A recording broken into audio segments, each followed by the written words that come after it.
सुशांत सिंह राजपूत की मौत के केस में अब राजनीति भी होने लगी है। एक तरफ सीबीआई मामले की जांच में लगी है और रिया चक्रवर्ती समेत उनके पूरे परिवार से पूछताछ चल रही है, तो वहीं दूसरी ओर अब शिवसेना नेता संजय राउत सुशांत के केस में चौंकाने वाले बयान दे रहे हैं। संजय राउत ने शिवसेना के मुखपत्र सामना में कई चौंकाने वाले दावे किए और सुशांत की एक्स गर्लफ्रेंड अंकिता लोखंडे को भी टारगेट पर ले लिया। उन्होंने कहा है कि अंकिता ने सुशांत को किस लिए छोड़ा था, इसकी भी जांच की जानी चाहिए।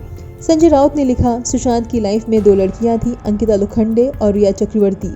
अंकिता ने तो सुशांत को छोड़ दिया था, लेकिन रिया, जिन पर अभी आरोप लगे हैं, वो तो उनके साथ थी। तो फिर इस मामले की भी जांच होनी चाहिए कि अंकिता ने सुशांत को क्यों छोड़ा था। ये जानकारी भी पब्लिक डोमेन में होनी चाहिए। इसी लेख में संजय राउत ने यह भी दावा किया है कि सुशांत के अपने पिता के साथ मधुर संबंध नहीं थे। साथ ही उन्होंने सुशांत के केस में बिहार पुलिस द्वारा हस्तक्षेप किए जाने पर भी नाराजगी जताई। संजय राउत ने लिखा, सुशांत सिंह राजपूत मामले में बिहार सरकार को हस्तक्षेप करने की वैसे कोई जरूरत नहीं थी। कुछ वर्षों में सुशांत पूरी तरह मुंबईकर बन गया था। उसका बिहार से संबंध भी नहीं था। उसे पूरा वैभव मुंबई ने ही दिया था। संघर्ष के दौर में बिहार उसके पीछे नहीं था। सुशांत का परिवार मतलब पिता पटना में रहते हैं। उनके पिता से उसका संबंध अच्छा नहीं था। पिता द्वारा किया गया दूसरा विवाह सुशांत को स्वीकार नहीं था, इसलिए पिता से उसका भावनात्मक संबंध शेष नहीं बचा था। उसी पिता को बरगलाकर बिहार में एक एफआईआर दर्ज कराई गई और मुंबई में घटे गुनाह की जांच करने के लिए बिहार की पुलिस मुंबई आई। इसका समर्थन किया ही नहीं जा सकता।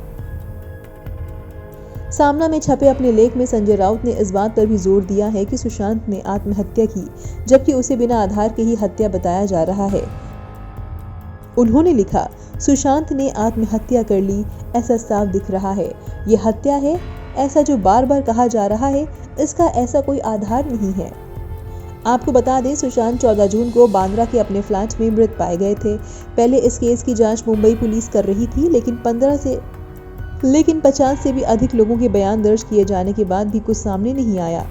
इसके बाद सुशांत के पिता के सिंह ने रिया चक्रवर्ती और उनके परिवार के खिलाफ पटना में एफआईआर दर्ज करवाई, जिसके बाद केस का रुख ही बदल गया। के सिंह की मांग पर ही बिहार सरकार ने सीबीआई जांच की केंद्र से सिफारिश की, जिसे बाद में मंजूर भी कर लिया गया। अब सीबीआई और ईडी मिलकर मामले की जांच में जुटे हैं और रिया चक्रवर्ती और उनके परिवार के सदस्यों से पूछताछ की जा रही है।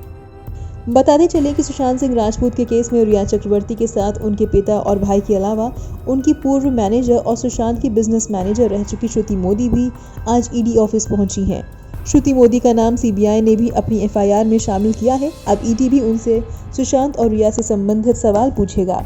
रिया चक्रवर्ती अपने भाई शौविक और पिता इंद्रजीत के साथ ईडी दफ्तर पूछताछ के लिए पहुंची।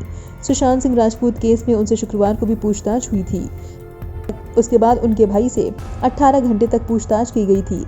इस बार रिया के पिता इंद्रजीत से भी पूछताछ होगी। बताया जा रहा है कि पिछली पूछताछ में रिया ने ईडी के कुछ सवालों का जवाब नहीं दिया था। माना जा रहा है कि इस बार और गहराई से सख्त पूछताछ हो सकती है। रिया से उनकी प्रॉपर्टी और आमदनी के बारे में भी सवाल पूछे जाएंगे। ब्यूरो रिपोर्ट, नव भारत टाइम्स।